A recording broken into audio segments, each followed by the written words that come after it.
بابای سید مختار ساکنی 67 ساله شهر دوشنبه صاحب کتاب شاهنامه بزرگترین حماسه جهان گشت.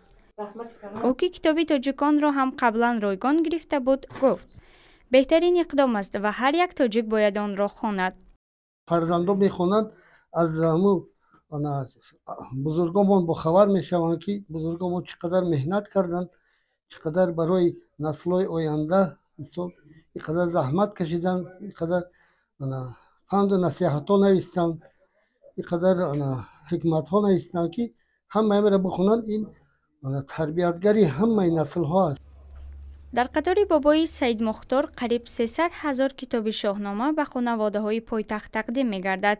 تقسیمات از ناحیه های اسماعیلی سامانی و شاه منصور شروع گردیده، حالا در ناحیه سینا و فردوسی ادامه دارد. طبق مقررات رقمگذاری از جانب نمایندگان حکومت مملکت اگنتی امور نزد پرزیدنت جمهوری تاجیکستان رقمگذاری کرده شد و به هر یک خانواده، یعنی که در توسط رئیسان شهرک محله ها دسترس گردیده، به هر یک خانواده برده میرسانیم.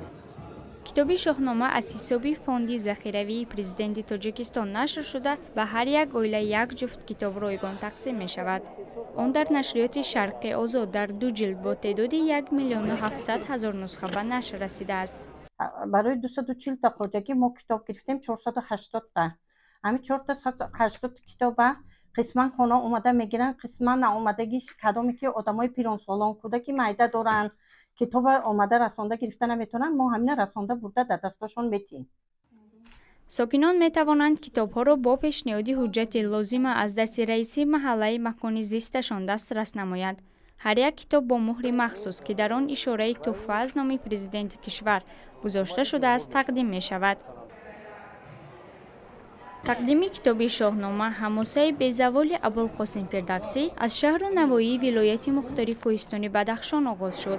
بعد تقسیمات در یک قطار شهر و نواحی کشور، حالا تقسیم آن در پایتخت ادامه دارد. تا سال 2026 این کتاب به تمامی اهالی کشور دسترس می‌گردد. نازنین اسمت‌شو از پلوس.